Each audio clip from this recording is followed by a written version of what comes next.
The floor stopped him. Not the kilns, though they were still standing. Not the pressing room, though the equipment was still there under 30 years of dust and pigeon waste. It was the floor.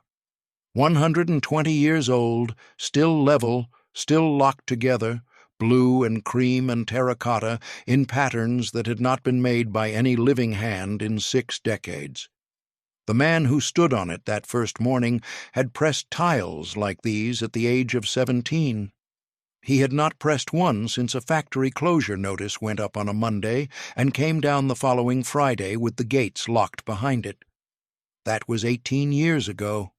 What waited inside that derelict tile works in Cold Harbor Bridge had been waiting long before that. Long before the gates were locked. Long before the last foreman switched off the last kiln and walked away without looking back. What was sealed inside that building was not only the past, but I need to take you back to the beginning. Aldred Voss had lived in the same rented house on Clement Street for 31 years. He knew every sound the boiler made. He knew which step on the stairs was the loose one and which window let in a draft if the wind came from the east. He knew where the light fell on the kitchen wall at 4 in the afternoon in October and what it meant when the pipes knocked twice before the heating came on. A house you have lived in for 31 years is not simply an address. It is the accumulation of 10,000 small knowings, a body of knowledge built so slowly and so quietly that you do not notice you have it until the morning someone takes it from you. His wife Maureen had died in that house, in the front bedroom, 2 years before any of this began. She had been 68 and had not been ill for long, which was both a mercy and a cruelty, depending on the day. After she died, Aldred continued doing what he had always done. He got up at 6. He made tea in the same pot. He ate breakfast at the kitchen table with the radio on low. He kept the house the way Maureen had kept it, which was clean and functional and without sentiment. He did not need to be looked after. He did not ask for help. He was 76 years old, and he had been working with his hands since he was 15, and he could still do things with those hands that most men half his age could not manage. His son Neville was 49. Neville worked in logistics management for a company whose name appeared on the sides of lorries. He was efficient and well-organized, and had a particular talent for reframing the expedient as the responsible. 18 months before the autumn that changed everything, Aldred had a small cardiac event. Not a heart attack. A warning, the consultant said. Rest, medication, monitoring. Neville had driven up that same week with a power of attorney document and a patient expression and an explanation that was technically accurate in every particular. The document was a safeguard, a precaution, something sensible to have in place in case Aldred ever found himself unable to manage his own affairs. Aldred signed it. He had been tired that week, and he trusted his son, and he did not read what he was signing carefully enough. That was the only mistake he ever admitted to making. Aldred's daughter, Caris, was 44 and lived 40 minutes away. She had her brother's efficiency in some things, and her mother's eyes and a habit, when she was uncomfortable, of smoothing the hem of her jacket with both hands, over and over, as if the seam needed constant correction. Aldred had noticed this about her for years without naming it. It was simply a thing Caris did. He had always assumed she would grow out of it. The care assessment was arranged for a Tuesday in October. Aldred was not told it was a care assessment. He was told a visiting nurse was coming to check on him following the cardiac event. The nurse came and asked her questions and wrote things down and left a form on the kitchen table.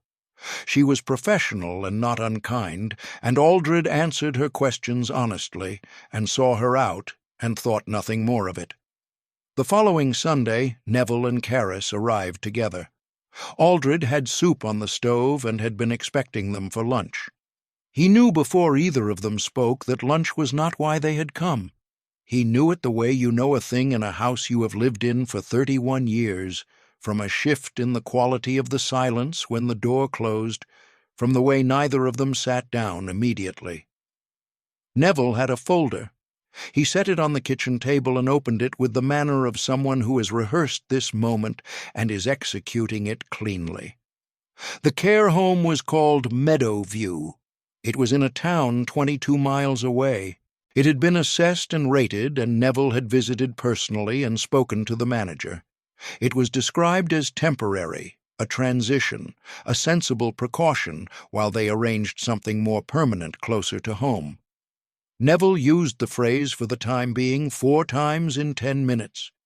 Each time he said it, Caris straightened the hem of her jacket with both hands and looked at the table and not at her father. She did not look at Aldred's face after the first minute. Not once.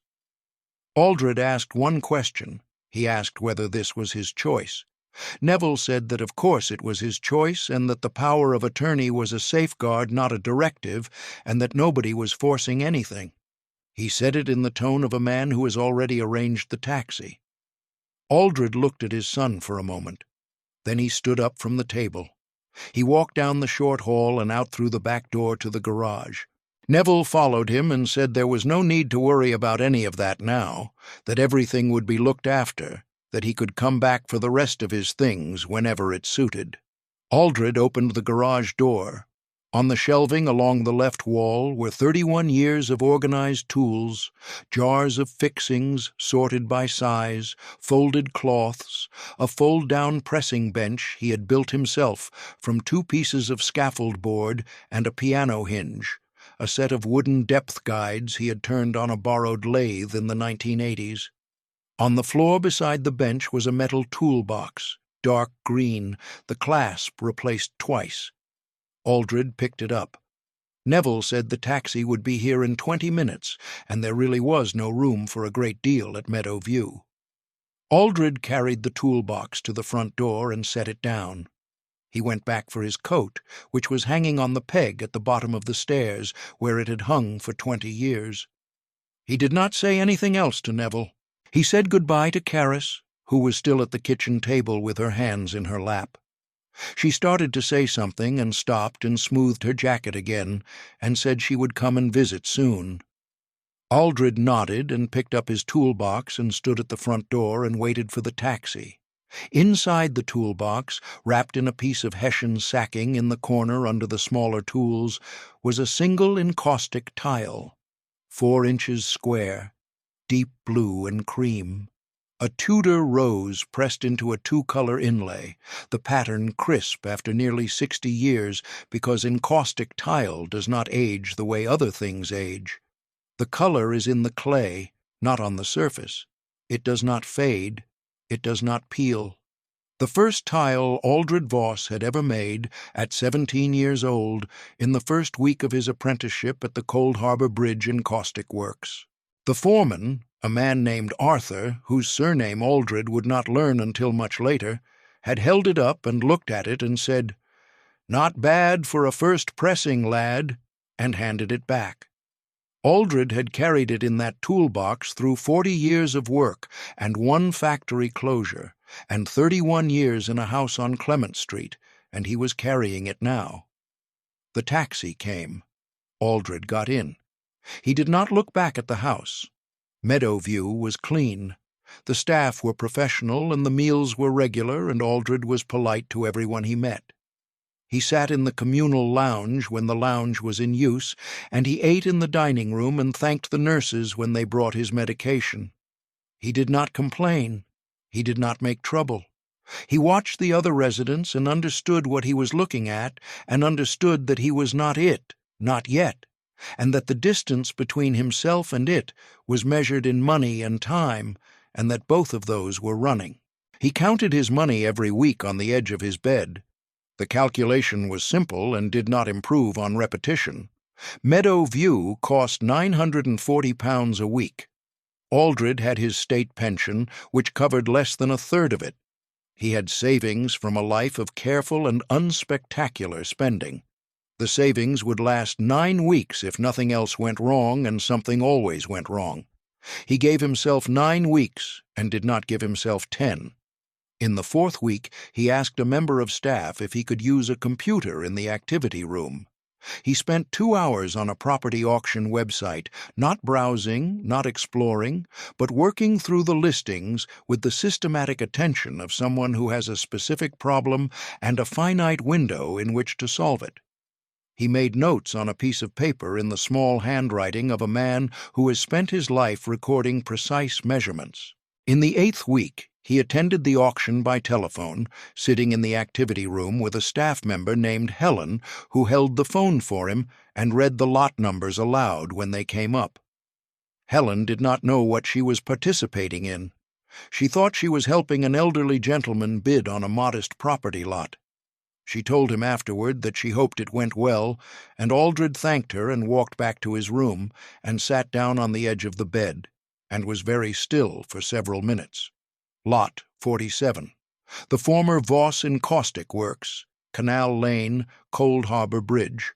Former tile manufactory, operating until 1964. Main production building, 2 bottle kilns, ancillary drying and mixing structures. Land classified as non-residential due to clay substrate and proximity to canal easement. Section 215, Notice Outstanding. Guide price, £3,500. No reserve. The name on the lot was a coincidence that Aldred did not mention to anyone. Not then. He bid £4,100. He won the lot because nobody else wanted it. The land was classed unbuildable, the buildings were liabilities, and there was nothing in the auction room or on the telephone line that could see what Aldred could see, which was a pressing room floor he had been thinking about for 3 days since he found the listing. He left Meadow View on a Thursday morning 6 days later. A member of staff offered to call him a taxi. He thanked her and said he had arranged his own transport. He carried the toolbox out to the car park and stood in the October cold and waited for the bus. He had a camp bed, a canvas bag with a kettle and 3 days of food, and £470 remaining in his account. He had purchased a padlock the day before from a hardware website and arranged delivery to the site address. The bus took 40 minutes. Aldred sat with the toolbox on his knees and looked out the window at Cold Harbor Bridge coming toward him. He had been born 3 miles from the center of this town. He had worked here for 40 years. He knew it the way he had known the house on Clement Street, through the accumulated weight of small knowings. The ceramics trade had shaped this town, and the ceramics trade had left this town, and the town had continued, as towns do, carrying the evidence of the past in its buildings and its pavements and its floors, without particularly thinking about it. Canal Lane was at the end of a road that ended at the canal.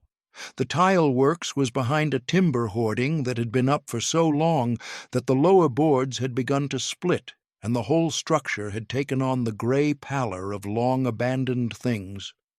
The padlock delivery had arrived. Aldred found the temporary lock that had been placed by the auction house, opened it, and went in. What he found was worse in some ways than the photographs had shown, and better in one way that mattered more than any of the rest of it. The far end of the main shed had come down. A section of roof and wall had collapsed inward, probably in the hard winter 3 or 4 years ago, judging by the new growth working up through the rubble. Elder and buddleia, the plants that colonize abandoned things fastest. One of the 2 bottle kilns had a crack running from the crown down through the shoulder, a fracture line that would need ceramic patching before any question of firing. The drying shed had half its roof intact and was dry underneath, which was something. The clay mixing room still had the pugmill in place, seized solid with rust, the mixing arms locked at an angle as though they had stopped mid-turn and simply refused to move again. There was pigeon waste throughout. There were gaps in the main shed roof that let in a column of gray October light, and, when the wind moved, the sound of the canal. Aldred walked through all of it without speaking and without hurrying. He catalogued what he saw with the accurate attention of a man who has spent his working life reading the physical condition of things and knows the difference between a problem and a catastrophe. He noted what would need doing, in what order, at what cost. He did not allow himself to feel the scale of it. Not yet. He came to the pressing room last. The floor was intact. He had not known it would be. He had seen one partial photograph in the auction listing, a corner of the room with what might have been original tiles visible under debris. He had not permitted himself to assume. He had been in enough derelict buildings to know that interiors could mislead and that hope was an expensive habit. But the floor was intact, complete. 120 years old and still level, the tiles locked together by their own geometry and the weight of 6 decades of settled dust that had, improbably, preserved the grout lines rather than eroding them.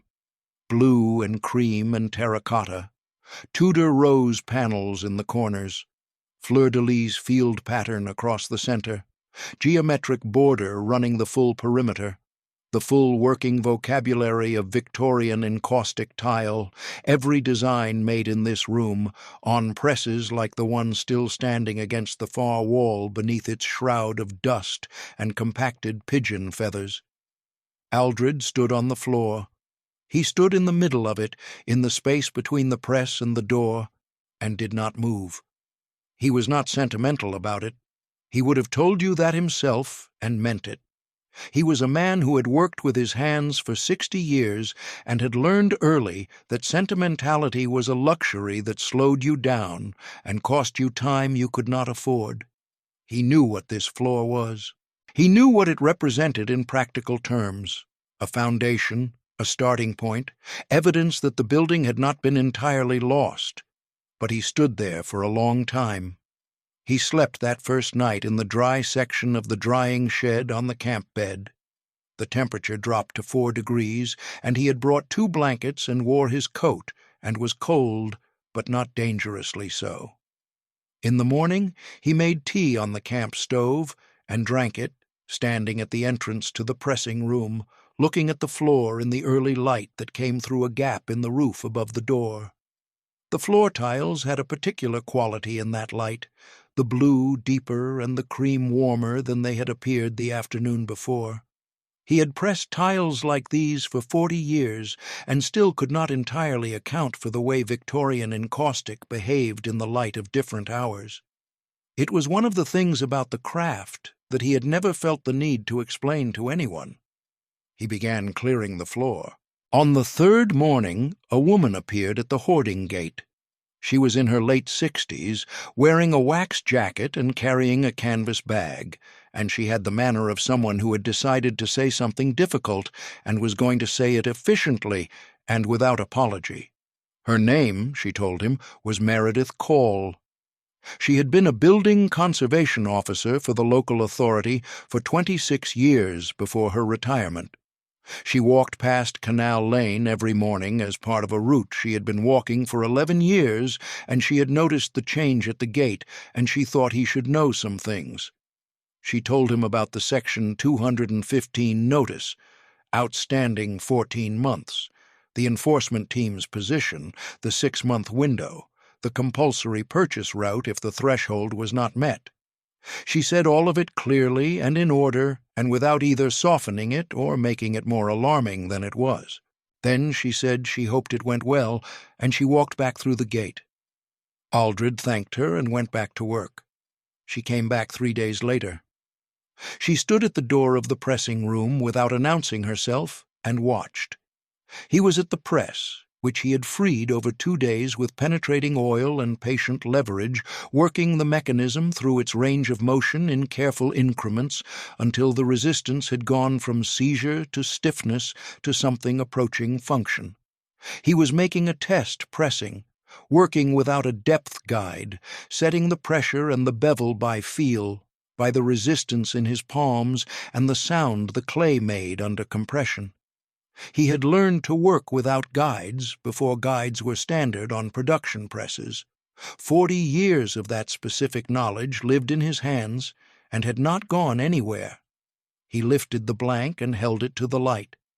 He set it against an original floor tile and checked the depth and the bevel match. Meredith Call watched all of this from the doorway and said nothing. She came back a third time 4 days after that. She brought a manila folder. Conservation grant schemes for pre-1900 industrial heritage structures. A contact at the Civic Trust. A summary of listed building consent requirements and timelines. She set the folder on the pressing table and said she was not acting in any official capacity and that he was under no obligation to use any of it. Aldred looked at the folder and then at her and said he was grateful and that he meant that. She sat down on a wooden crate near the door and they talked for 2 hours. Not warmly, not with the soft ease of people who have decided to trust each other. Practically, specifically, with the mutual respect of 2 people who have each spent a long time knowing how things work and do not need to perform competence for the other one. It was in the 2nd week that Aldred found the boy in the drying shed.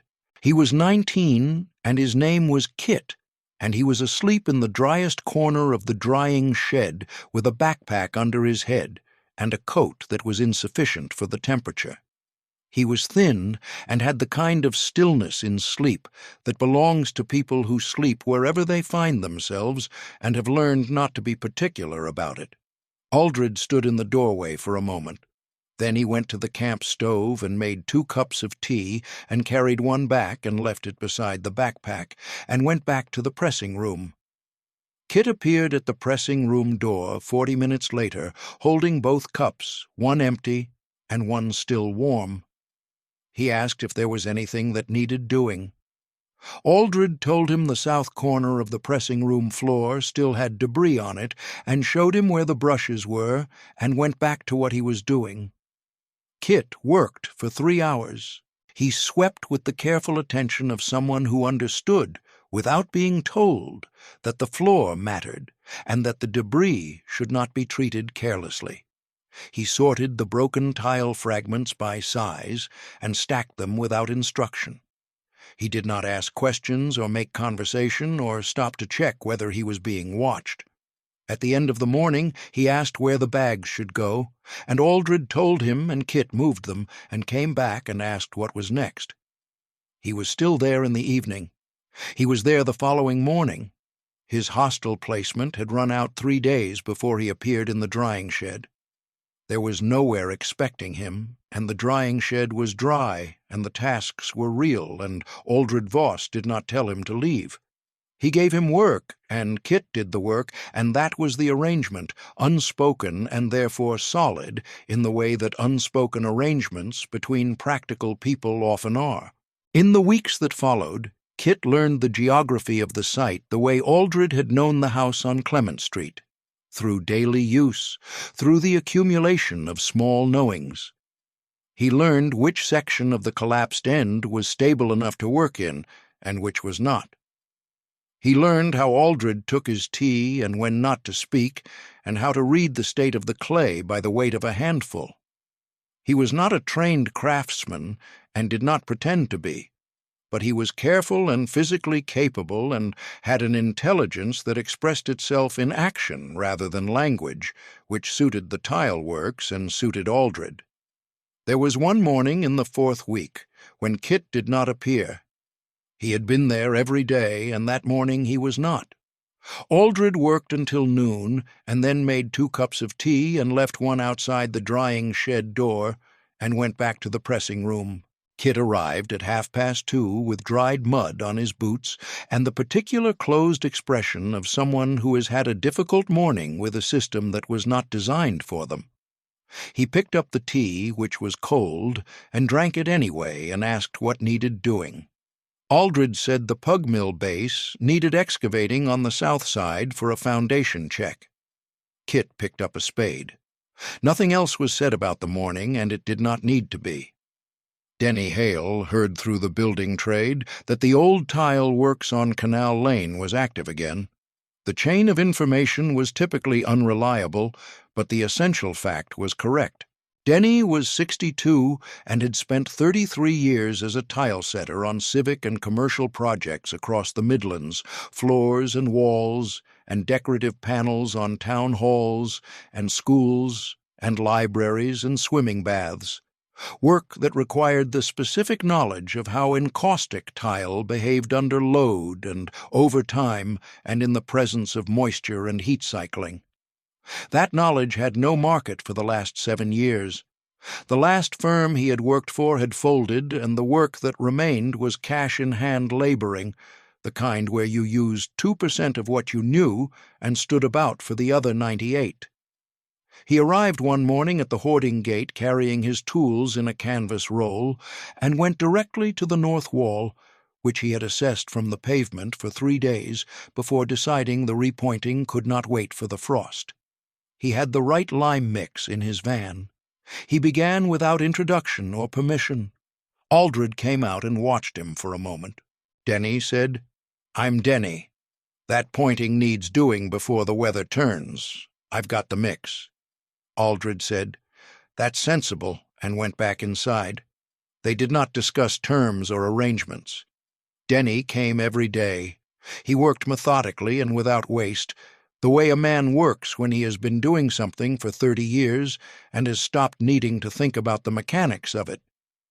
He and Aldred worked in adjacent spaces with occasional brief technical exchanges that contained more information than most long conversations. Denny could read a wall the way Aldred read a pressing by the evidence of his hands and eyes and the knowledge that had become instinctive through repetition. They did not socialize. The work was the relationship, and the work was enough. There was a week in the 3rd month when Denny did not come. He came back on the 8th day with nothing said about the absence, and Aldred did not ask. But Kit had mentioned the day before Denny returned that he had seen Denny's van parked outside the job center on the high street, and Aldred had noted this without comment.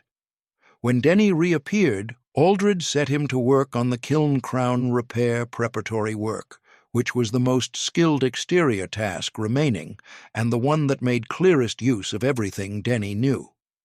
Whatever Denny had been weighing up during that week, the work resolved it. He did not leave again. Pamela Quirk arrived in the 4th week. She was 55 and had been released from a 2-year sentence 8 weeks before. The Housing Support Service had worked through its options, and a worker named Gillian had spoken to Meredith, who had spoken to Aldred, who had said to send her along and he would find something for her to do.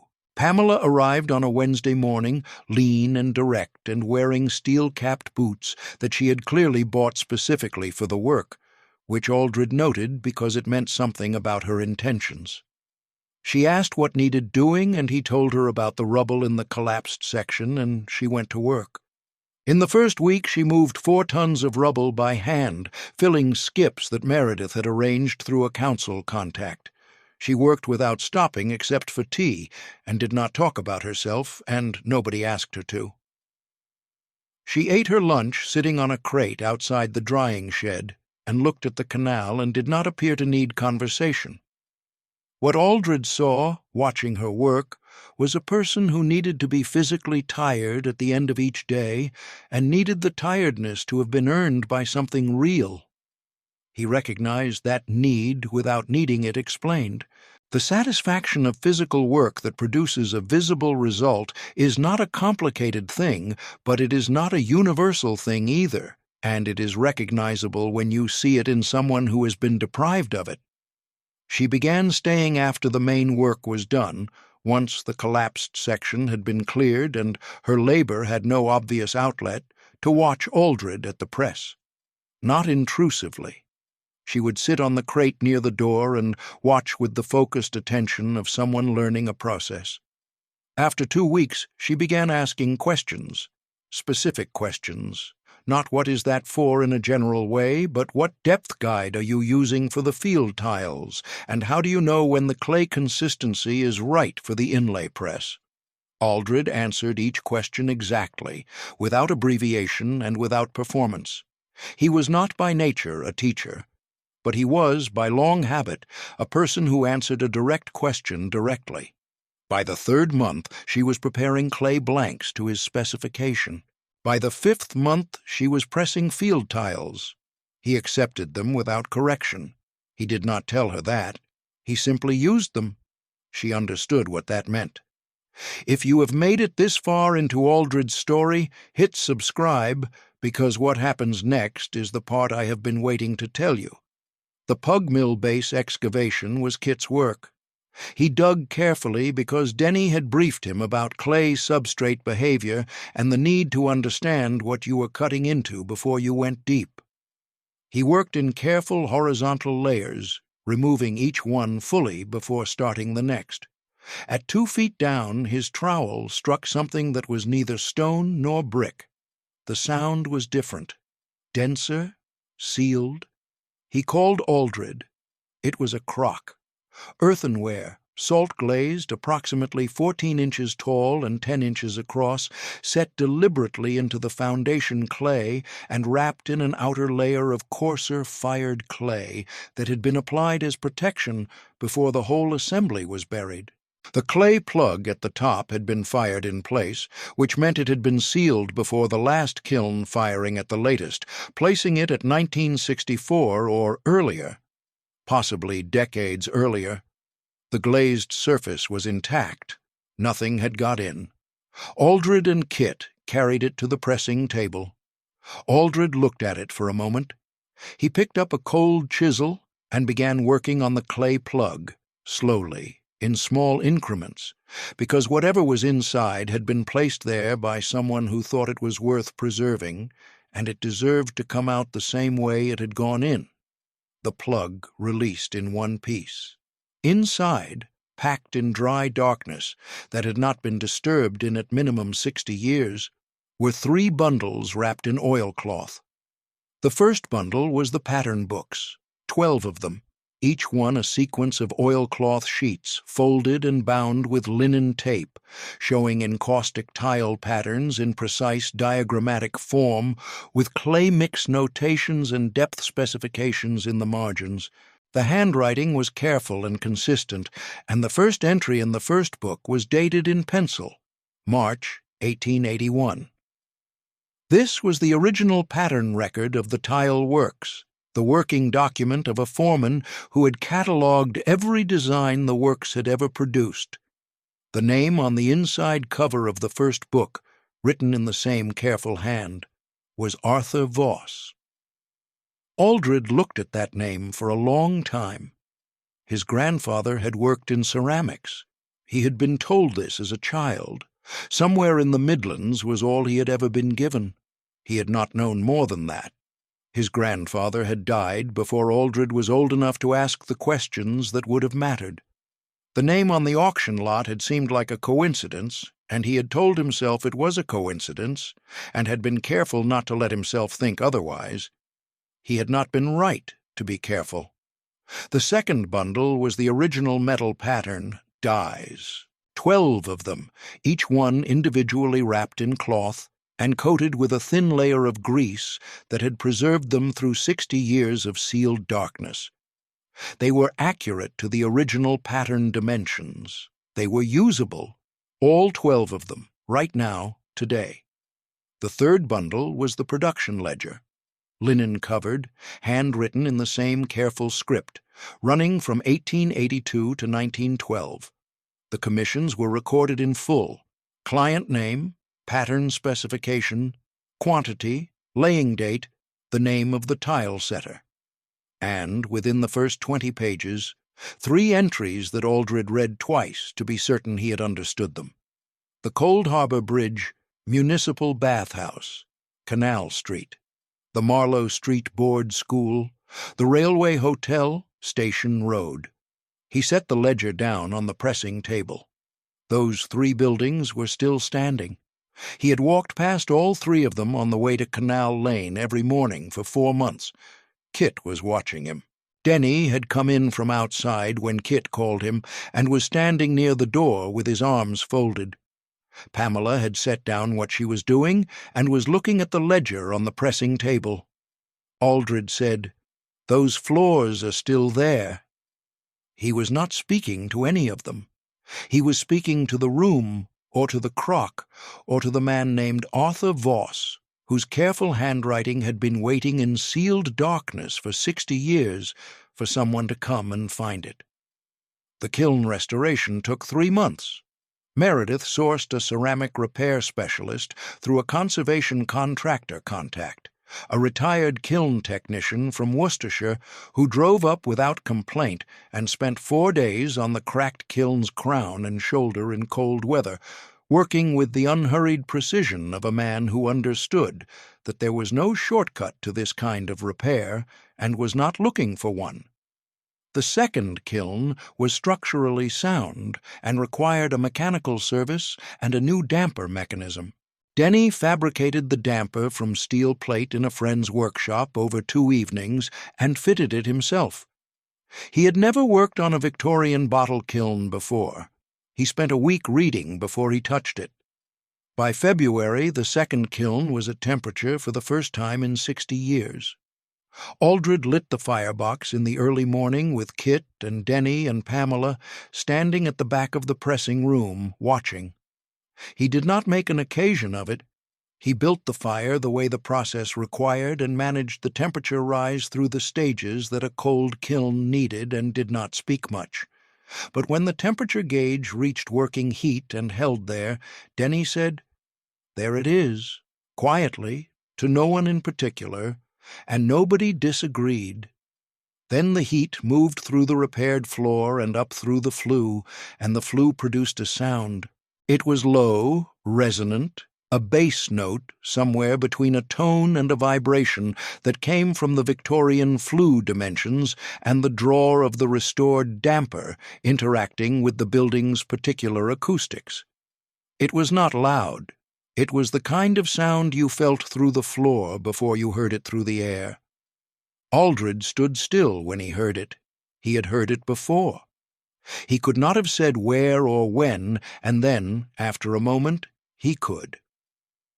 He had been 5 years old, and the family had lived 4 streets from here, and on the days the tile works was firing, you could feel a low hum through the floorboards in the kitchen, and his mother had said, that was just the works, and he had accepted this, the way children accept the defining sounds of the world they are born into.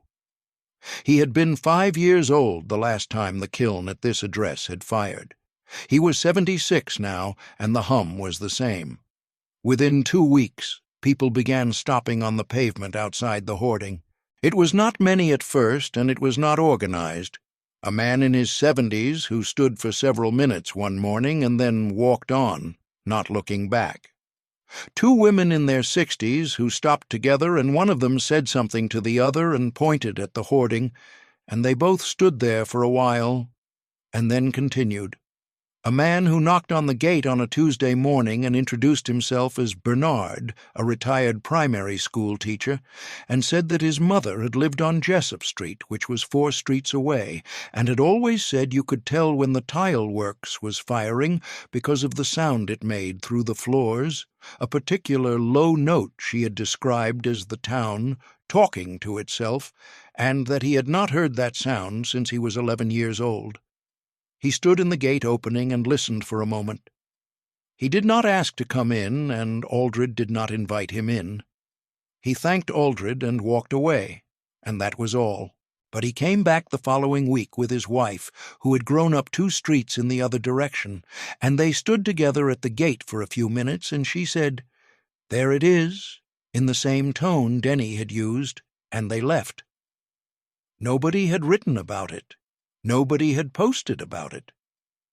The sound moved through the streets of Cold Harbor Bridge the way it had always moved when this kiln was working, and the people who had grown up within earshot of it recognized it at a level below language, the way you recognize a smell from your childhood before you have identified what the smell is. The town had stopped hearing it 60 years ago, and had not known it had stopped hearing it until it came back. Meredith submitted the conservation grant application on the 28th of February, 4 days before the deadline. She submitted the listed building consent application on the same day. Both submissions ran to 67 pages combined. She had been working on them for 3 months, alongside everything else, and she submitted them in the same matter-of-fact way she did everything, without ceremony and without asking to be acknowledged for it. The Section 215 enforcement hearing was scheduled for the 12th of March. The hearing officer was a man named Terry Doyle, who had conducted 43 enforcement hearings in 11 years. He arrived at Canal Lane at 10 in the morning with a clipboard and a digital camera and the routine efficiency of a person who has done this many times and knows what he expects to find. He found the hoarding repaired and repainted. He found the exterior walls repointed. He found the collapsed section cleared to foundations and a structural engineer's preliminary assessment posted on the interior wall in a clear plastic sleeve. He found the pressing room. He stood at the doorway and looked at the floor. He stepped across the threshold slowly, and then more slowly, placing each foot with the deliberate care of someone who has stopped in his tracks. He walked to the center of the room and looked at the presses, which had been cleaned and serviced. He looked at the drying boards with their rows of fresh blanks. He looked at Kit at the clay table, mixing to specification. He looked at Denny replastering the far wall. He looked at Pamela at the press, pressing field tiles in a rhythm that had become, over months, entirely her own. He said, "How long has this floor been here?" Aldred said, 122 years. Terry Doyle stood still for a moment longer. He wrote something in his folder.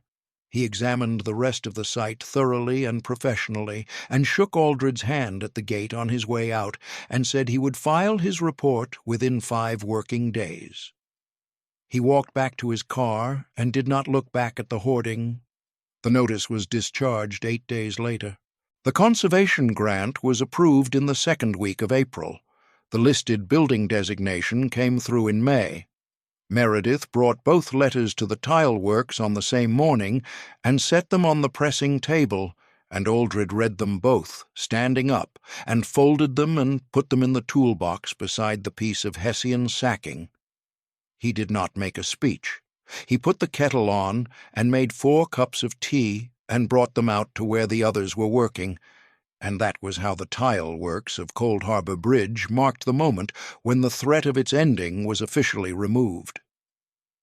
The Civic Trust contacted Aldred in June through Meredith's contact, who had been shown the production ledger the previous month.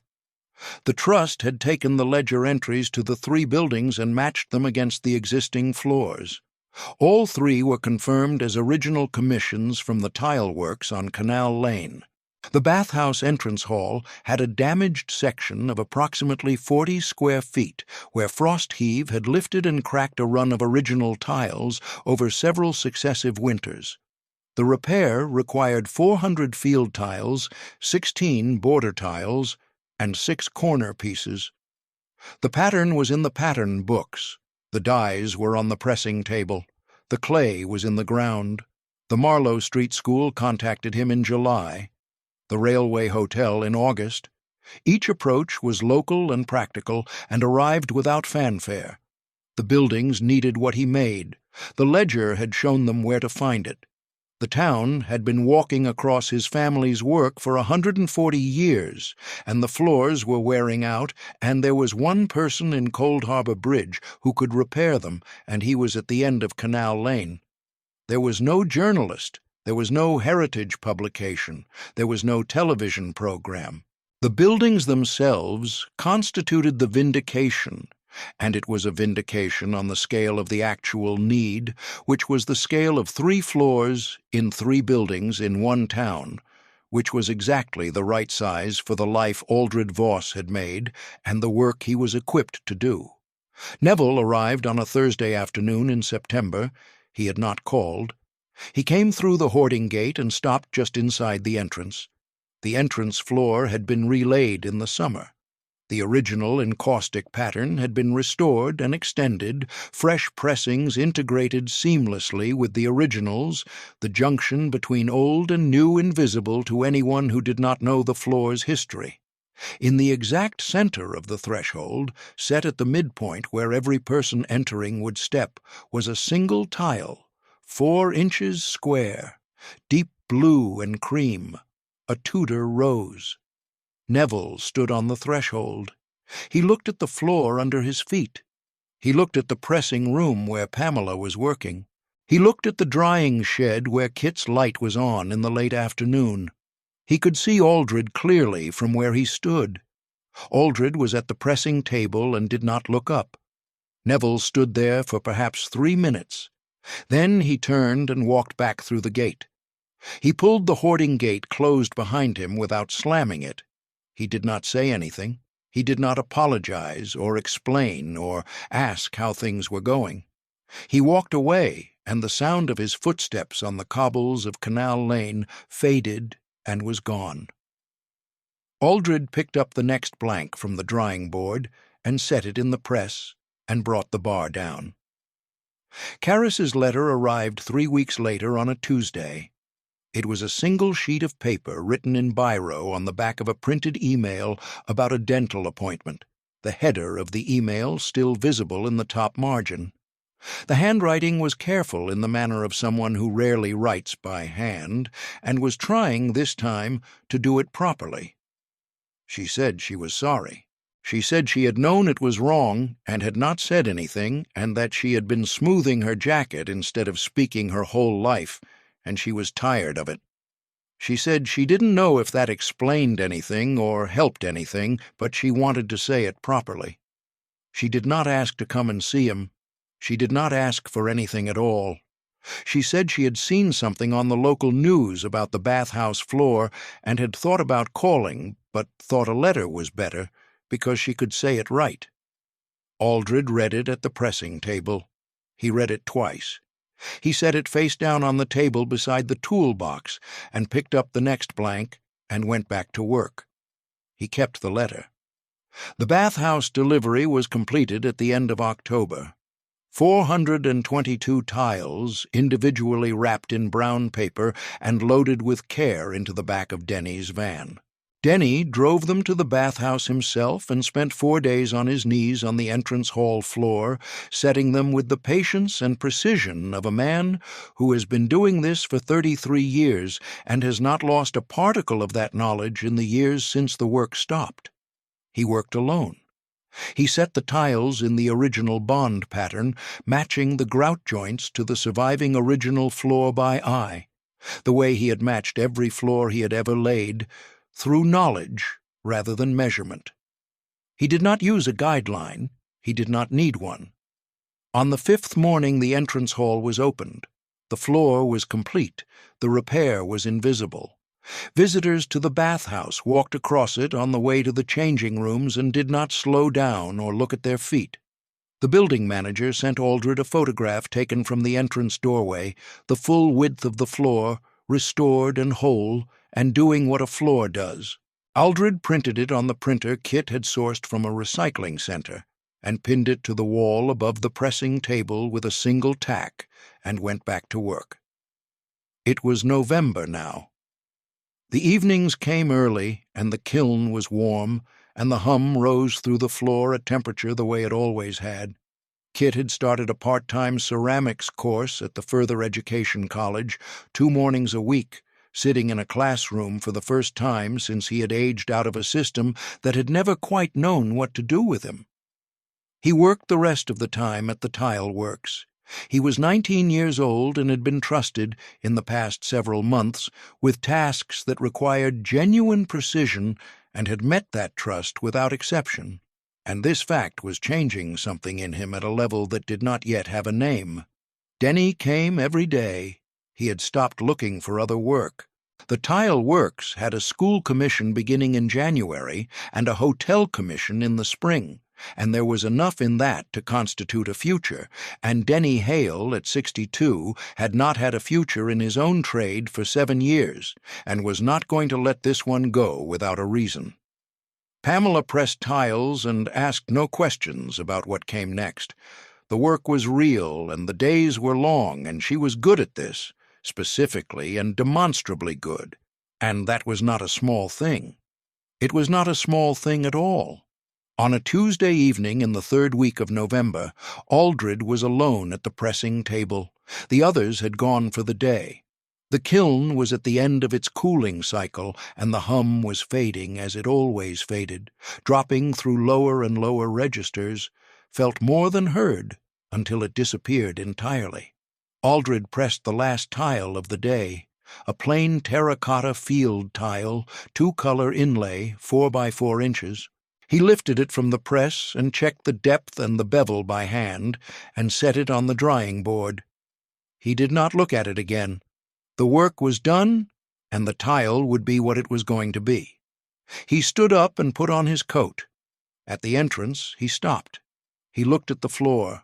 At the threshold tile, the Tudor rose, blue and cream, set into the center of the entrance among 300 other pressings, indistinguishable unless you knew. Anyone coming through that gate tomorrow would step across it without knowing what it was, without knowing it had been made in a first week of an apprenticeship by a 17-year-old who had spent 59 years carrying it in a toolbox, without knowing what it had cost to bring it back to this particular floor in this particular place. They would simply walk across it, the way people walk across floors, which is the way floors are meant to be used. That was all right. That was, in fact, exactly right. He switched off the light. Outside, the November evening was cold and clear, and the canal at the end of Canal Lane lay flat and dark. Aldred walked to the gate and padlocked it and put the key in his coat pocket and walked home. Now, there are 3 things I want to ask you to sit with as this story settles. The first is this. When Aldred stood on that original floor on the first morning and did not move for a long time, what was it he was standing on exactly? Was it the past, or was it proof that the past does not go where we think it goes when we stop looking at it? The second is this. Karis smoothed her jacket her whole life instead of speaking. Most of us have something we do instead of speaking. I wonder if you know what yours is. And the third is the simplest of all. There is a floor in a bathhouse in Cold Harbor Bridge that people walk across every morning on the way to the pool. They do not know who made it. They do not know what it cost anyone to bring it back. They just walk across it, which is what a floor is for, and which is maybe enough.